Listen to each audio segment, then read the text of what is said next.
Everyone says that honesty is the best quality in a human being. Parents teach their children, do not lie. Teachers teach students, always tell the truth. But have you ever thought that a lie could be the most beautiful thing in the world? My name is David, and the person I loved most in this life was a liar. He lied to me when I woke up.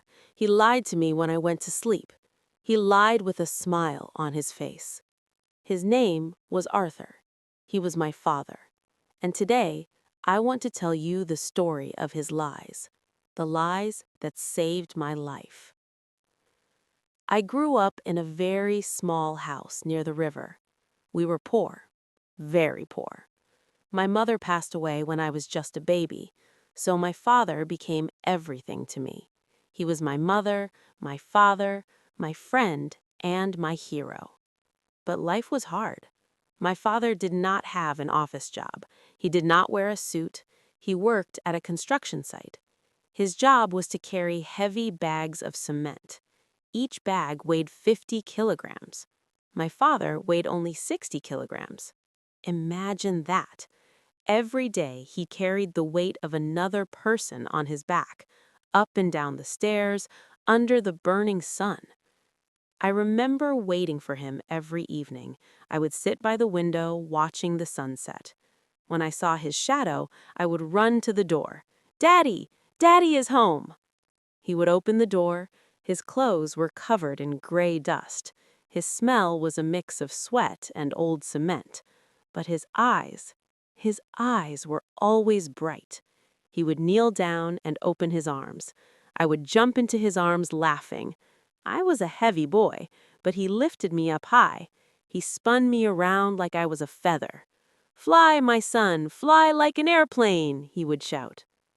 One evening, while playing, I felt his arms shaking. I looked at his face. There were deep lines on his forehead. Sweat was dripping down his neck. I stopped laughing. I touched his face with my small hands. "Dad," I asked innocently, "are you tired? Your arms are shaking." He put me down gently. He hid his trembling hands behind his back. He smiled, a smile that reached his eyes. "Tired?" he laughed. "No, son, I am strong like a tiger. I am not tired at all. Playing with you gives me energy." That was the first lie. I believed him. I thought my dad was Superman. I didn't know that every night, after I fell asleep, he would rub strong medicine on his back because the pain was unbearable. He couldn't sleep because his muscles were screaming. But to me, he was never tired. Time passed. I started going to school. Growing up meant I was always hungry, but food was expensive. Rice was precious. Meat was a luxury we only saw on holidays. My father tried his best. He took extra jobs. He washed dishes at restaurants. He cleaned streets at night. But sometimes it was not enough. I remember my 10th birthday clearly. That evening, the house smelled amazing. It smelled of ginger and soy sauce.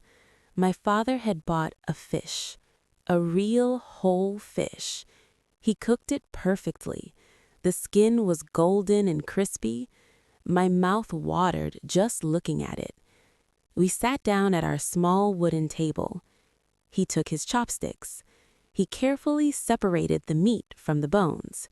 He put a big piece of white, juicy fish into my bowl, then another piece, and another.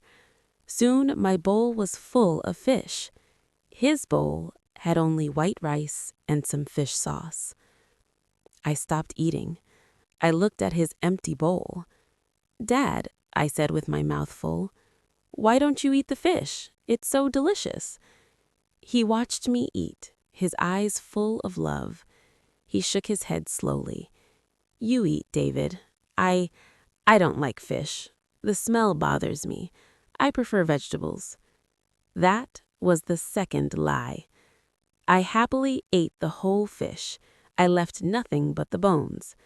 I didn't know that fish was actually his favorite food.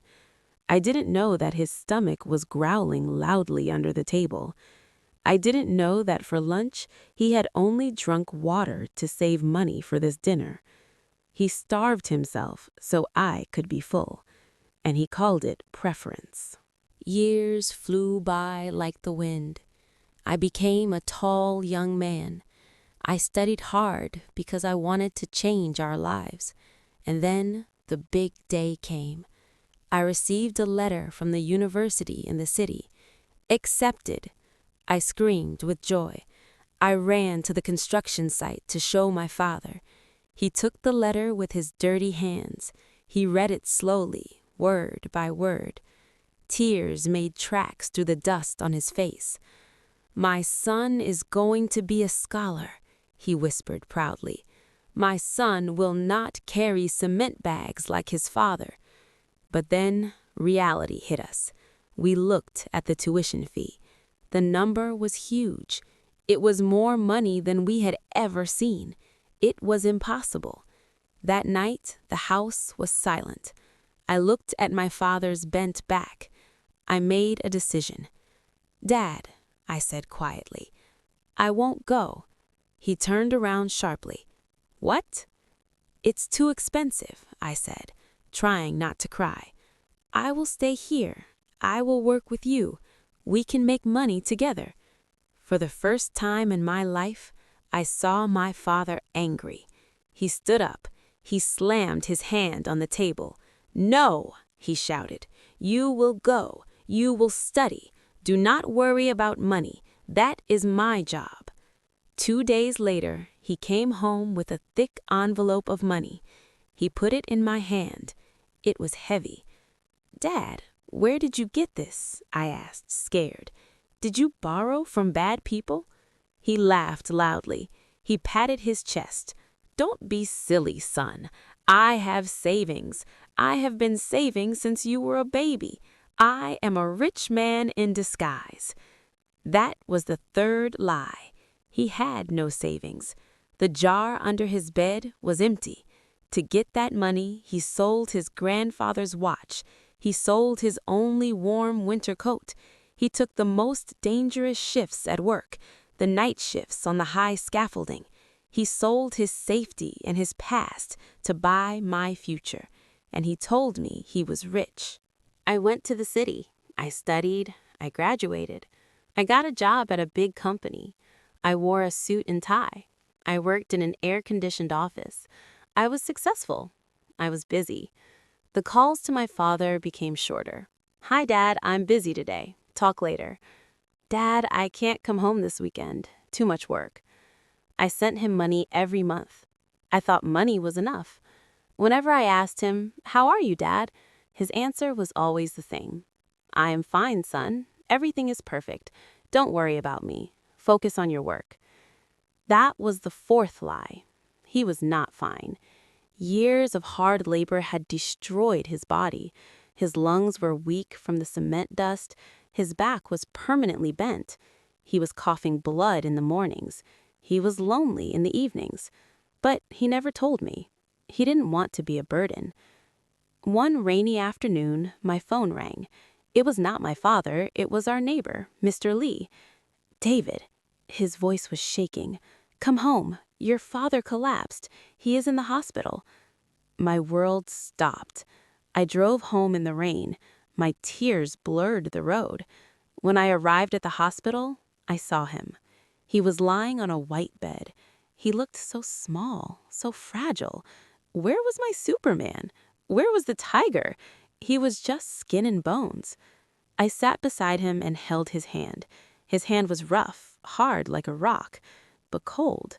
He opened his eyes slowly. He looked at me and tried to smile. Even in this moment, he tried to protect me. He whispered, his voice weak like a broken wind.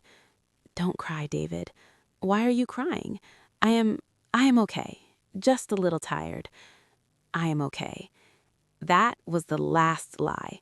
5 minutes later, the machine made a long, flat sound. Beep.